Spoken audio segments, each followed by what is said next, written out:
भागने से प्रेशर कम नहीं होता है, भागने से प्रेशर केवल बढ़ता है। सबसे इम्पोर्टेंट दिन आपकी लाइफ के, पहला जिस दिन आपका जन्म हुआ था, दूसरा दिन वो जब आपको पता लगे क्यों हुआ था।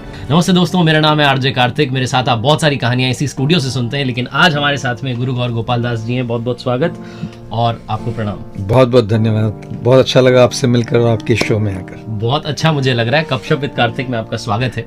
सबसे पहले बहुत सारे लोग इस सवाल का जवाब जानना चाहते हैं कि आपको कब ये लगा कि मुझे अब ये मोह माया से, इस संसारिक जो बंधन है, इससे छोड़ करके प्रभु की तरफ बढ़ना। जी, मुझे ऐसा लगता है कि हम सबकी जो एक जर्नी होती है, एक जो सफ़र होता है, चाहे वो अध्यात्म की ओर हो, चाहे वो ईश्वर की ओर हो, वो जो सफ़र है वो हमारे भीतर छिपा हुआ है। जैसे माइकलांजेलो को किसी ने पूछा कि आप इतनी अच्छी मूर्ति कैसे बना लेते हैं, तो उन्होंने कहा कि मूर्ति तो पहले मार्बल में रहती है, मैं बस ऊपर जो एक्सेस मार्बल है उसको निकालता हूँ, वो बस प्रकट होती जाती है। ठीक वैसे हमारा सफर भी उस मूर्ति की तरह हमारे भीतर है, बस थोड़ा थोड़ा जो ऊपर का जो अंधेरा है, ऊपर के जो कंफ्यूजन है, वो निकलते जाते तो हमारा सफर, हमारा पाथ इवॉल्व होता जाता है। तो मेरे लिए ये बचपन से ही ये सारे सवाल थे, बचपन से ये थोड़ा इन सब चीज़ों के प्रति आसक्ति थी, एक अटैचमेंट थी। लेकिन इंजीनियरिंग कॉलेज में जब पहुंचा तो और भी थोड़ा लगा कि कुछ इन सवालों के जवाब मिल जाए, और जब जॉब स्टार्ट कर दी तो तब तो जरूर लगा कि अब इन सवालों के जवाब चाहिए। तो आप वेल सेटल थे, आपने इलेक्ट्रिकल इंजीनियरिंग की है जी, तो उस सब के बावजूद आप इधर आ गए। जी, बड़ा मुश्किल होता है जी। और आज के टाइम में तो लोग कहते हैं कि भैया मोबाइल आपके पास आ गया तो आप छोड़ ही नहीं सकते दुनियादारी। जी। तो कैसे आप आ गए? कितना इजी रहा, डिफिकल्ट रहा? जी, इजी भी और डिफिकल्ट भी, दोनों होता है।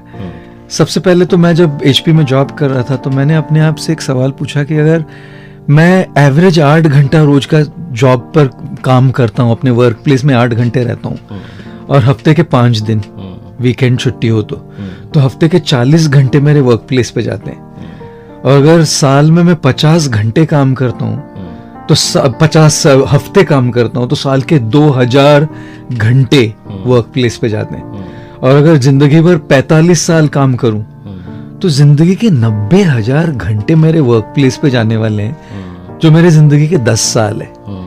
तो मैंने अपने आप से बस एक ही सवाल पूछा कि मेरे 90,000 घंटे मुझे मुस्कुराते हुए बिताने हैं कि रोते हुए बिताने हैं।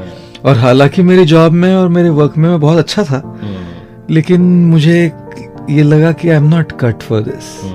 तब फिर मैंने अपने आप से पूछा, तो इसके लिए कट नहीं तो फिर क्या करना क्या चाह रहे?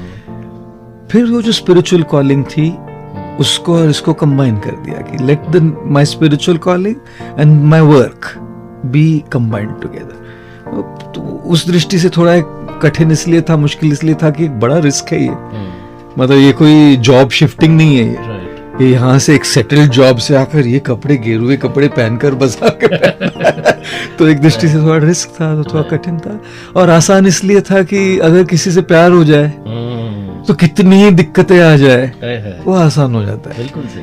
तो जिस बात से, जिस काम से आपका प्यार हो जाता है तो फिर बस परमात्मा ने बुला लिया, बस आ जाओ। आपसे मैं जानना चाह रहा हूँ, काफी लोगों ने सवाल भेजा कि गुरुजी से आप पूछिए कि what is the purpose of life, इस जीवन का उद्देश्य क्या है? क्या है उद्देश्य आपके शब्दों में अगर आप? मार्क ट्वेन ने एक बहुत अच्छी बात कही थी कि there are 2 most important days in your life.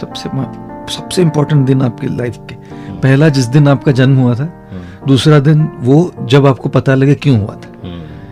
So, जिस दिन हम डिस्कवर कर ले कि हमारा पर्पस क्या है, वो तो परफेक्ट दिन होगा।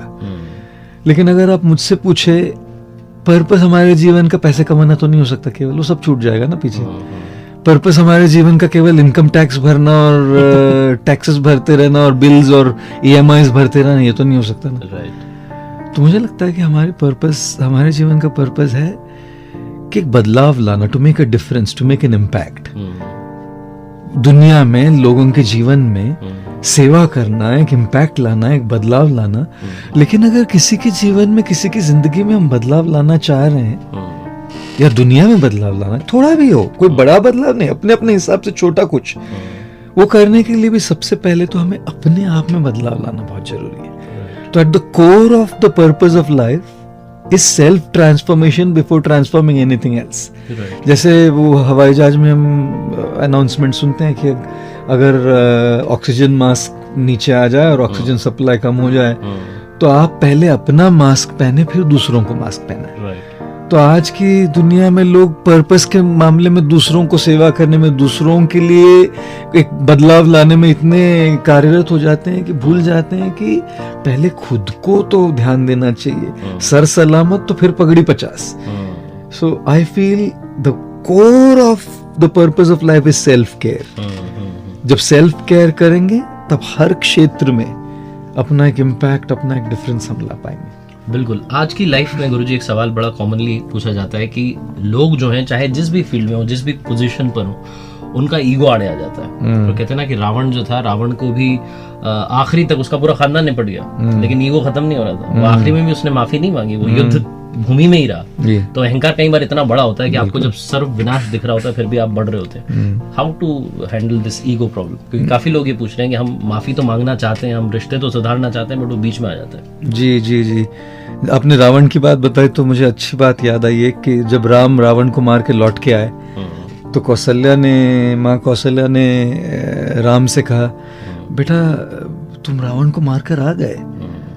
तो राम ने कहा, रावण को मैंने नहीं मारा। तो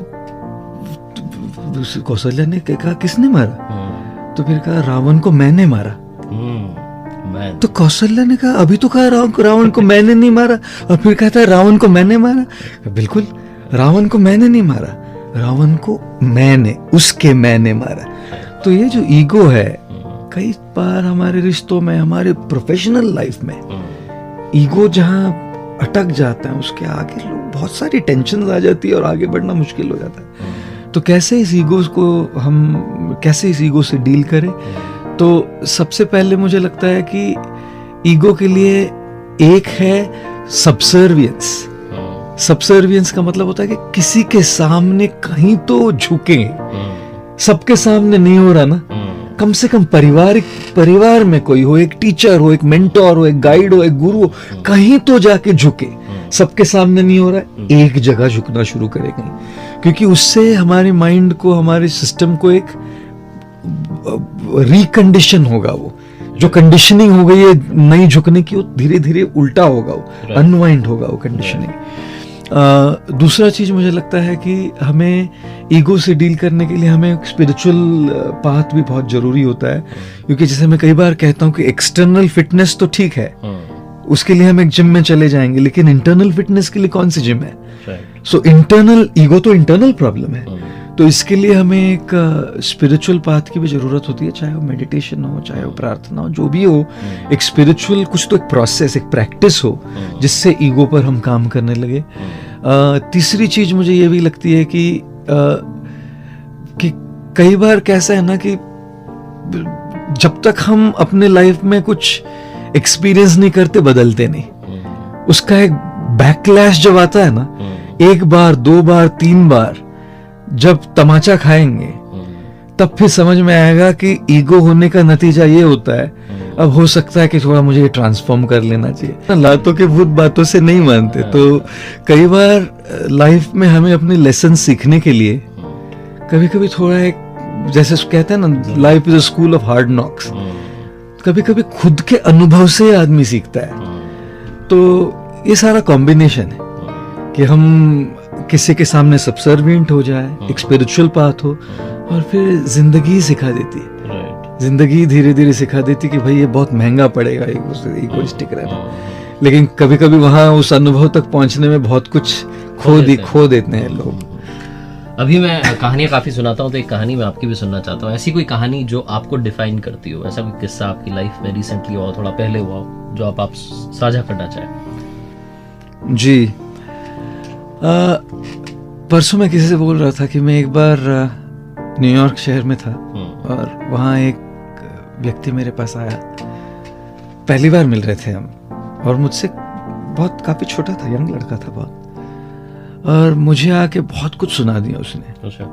मतलब मेरे मुंह पर आके सुना दिया बहुत कुछ। मुझे कहा कि आपसे इगोइस्टिक व्यक्ति मैंने आज तक कभी देखा नहीं। और कहने लगा कि कभी आपके गुरु के पास देखिए, उनसे सीखनी चाहिए विनम्रता, उनसे सीखना चाहिए कि कैसे बोला जाता है। आप तो बस ईगोइस्टिक है, आप तो बस दिखावा कर रहे हैं, नौटंकी कर रहे हैं। और बहुत बड़े बड़े लोग बैठे थे मेरे बगल में, मतलब इंडस्ट्री के बहुत बड़े बड़े लोग बैठे थे और ये सब बोल कर चला गया। तो मैंने बस समझाने की कोशिश की 1-2 लाइनों में बस, लेकिन वो अड़ा हुआ था तो मैं कुछ बोला नहीं फिर। और ये न्यू जर्सी में था और जब मैं न्यूयॉर्क में था तो मैनहट्टन में रहता हूँ मैं, तो एक 45 मिनट्स की ड्राइव थी। तो हम जहाँ रहता था वहाँ करीब 12:45 बजे रात को पहुँचे हम। तो इंडिया और न्यूयॉर्क के टाइम में डिफरेंस होने की वजह से मैं रात में सोने से पहले भी ईमेल चेक करता हूँ कि कुछ कभी इम्पोर्टेंट कुछ इंडिया में हो तो फिर मैंने ईमेल देखा। तो जब तक हम पहुंच गए थे उसने एक लंबी ईमेल लिखी थी मुझे, उसी व्यक्ति ने। अच्छा। बहुत लंबी ईमेल और ऐसी ऐसी बातें सुनाई उसमें मुझे। तब जब आप रात को ऐसा कुछ पढ़ते हैं सोने से पहले, और वो भी अपने बारे में, जब कोई आपको ऐसी बातें सुना रहा है तो नींद कैसे आएगी आपको? लेकिन मैंने अपने आप को प्लेजेंटली सरप्राइज कर दिया। अच्छा। कि मैंने कहा ठीक है, जो बोल रहा है ठीक है भाई, उसमें फीडबैक दे रहा है, अगर उसमें कोई सच्चाई है तो एक्सेप्ट कर लेंगे, नहीं है तो छोड़ देंगे। और सो गया मैं, तो बहुत देरी से सोया था। तो अगले दिन जब उठा मैं करीब 8 सवा 8, इतनी देरी से कभी उठता नहीं, लेकिन 2-2:30 बजे सोया हुआ था। तो उठा एक 7:30-8 बजे। तो जो दूसरे थे, एक डिवोटी हमारे बगल में आके बोले कि वो आया हुआ है मिलने से आपको वापस। अभी तो मैं बस सरासर मना कर सकता था कि मैं नहीं मिल सकता। मैंने कहा ठीक है मिल लेते हैं। तो मेरे कमरे में आ गया और मुझसे पूछा ईमेल पढ़ी आपने मेरी? मैंने कहा जरूर पढ़ी। तो कहा क्या लगा आपको? मैं बोला नहीं अच्छी, जो आप बोल रहे हैं ठीक है ना। नहीं आपको क्या लगता है? मैंने कहा आपने अपना फीडबैक दे दिया, मैं जरूर विचार करूंगा। नहीं आपको क्या लगता है? तो वो कोशिश कर रहा था मुझे एजिटेट करने की। दुनिया में ना लोग हमेशा कोशिश करेंगे आपके बैड साइड, आपके बुरे साइड को बाहर निकालने की। हर रोज कोई ना कोई अगल बगल में होगा जो आपके लोअर साइड को ऊपर लाने की कोशिश करेगा। लेकिन मैंने कहा मैं इसको ये अधिकार नहीं देता कि वो मेरी बैड साइड को ऊपर लाए। जो भी उसने कहा है, जो भी उसने मेरे साथ किया है, तो मैंने कहा नहीं, I don't allow this man to do this. तो मैंने कहा thank you very much for your feedback, I will definitely consider the points you have spoken. तो 2-3 बार और कोशिश कर रहा था। जब कुछ नहीं कहा ना तो चुपचाप से चला गया। देखिए जब भी कोई आपके साथ कुछ करता है, आप जिस प्रकार की आपकी प्रतिक्रिया, रिस्पॉन्स होता है, उसी से उसको शक्ति मिलती है। The person gets power to handle you badly when you respond and react like that. तो तभी मैंने एक बहुत बड़ी चीज सीखी कि criticism is good if there is truth in it, let us accept it. If there is no truth, सच्चाई नहीं है, छोड़ दीजिए। दूसरों के मुंह लगकर, उनको भला बुरा कहकर और उनको यह अधिकार देकर कि मेरा बैड साइड निकाले, हमारा क्या लाभ हुआ उसमें? Then I thought this is not worth it. तो फिर 1 साल बाद जब मैं गया न्यूयॉर्क, फिर आया लौट के माफी मांगने के लिए कि I am very very sorry, मैंने बहुत बड़ी गलती की आपके साथ। मैंने गलती कुछ नहीं की, आपने जो आपको दिल में लगा बोल दिया ना। You are honest to share that this was something that you felt, don't worry, it's okay. बोला आप मुझे प्लीज फॉरगिव कर दीजिए, क्षमा कर दीजिए। मैंने कहा भैया फॉरगिव करने के लिए पहले आपने कुछ किया होता तो मैं क्षमा करूँ ना। फॉरगिव कब किया जाता है? जब आपने कुछ गलत किया हो मेरे साथ। अपने हिसाब से आपने सही किया ना, ठीक है, कोई बात नहीं, it's okay. So I can never forget the story. आखिरी में जाते जाते मैं आपसे जानना चाह रहा हूँ कि बहुत सारे जो लोग हैं आज प्रेशर हैंडल कर रहे हैं, चाहे वो कोविड के बाद में उनका जॉब का हो, एग्जाम का हो, सिचुएशन जो तो भी चल रही हो लाइफ में, प्रेशर सिचुएशन जब आ जाए, जब आपको लगे कि अब हर तरफ से घिर गए हो, तो क्या करना चाहिए? अगर आप आखिरी में बताएं। देखिए प्रेशर तो हमेशा रहने वाला है, कोविड हो या नहीं हो, प्रेशर हम पर हमेशा रहने वाला है। तो सिचुएशनल प्रेशर हैंडल करने की बात नहीं, हमको रेगुलरली प्रेशर कैसे हैंडल करना है बहुत ज्यादा जरूरी है हमारे लिए। और मुझे ऐसा लगता है कि हम अपने लाइफ में ना पॉज करना भूल गए। जितना आप भागते रहेंगे, भागने से प्रेशर कम नहीं होता है, भागने से प्रेशर केवल बढ़ता है। तो भगदड़ तो करनी ही है, भागना तो है ही है, ये रुकने वाला थोड़ी है।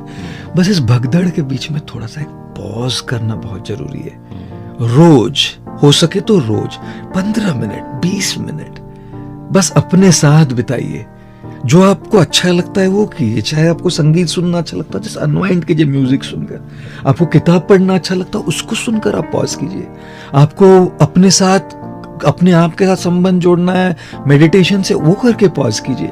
अगर आपको ईश्वर के साथ संबंध जोड़ करके अनवाइंड करना है, वो करके पॉज कीजिए। लेकिन पॉज कीजिए और अपने आप पर ध्यान दीजिए, क्योंकि ये जो भगदड़ है ये रुकने वाली नहीं है और प्रेशर कोई कम होने वाला है नहीं। तो आप तैयार कीजिए। कहते हैं ना, आर्मी में एक कहावत है, if you sweat more in peace you bleed less in war.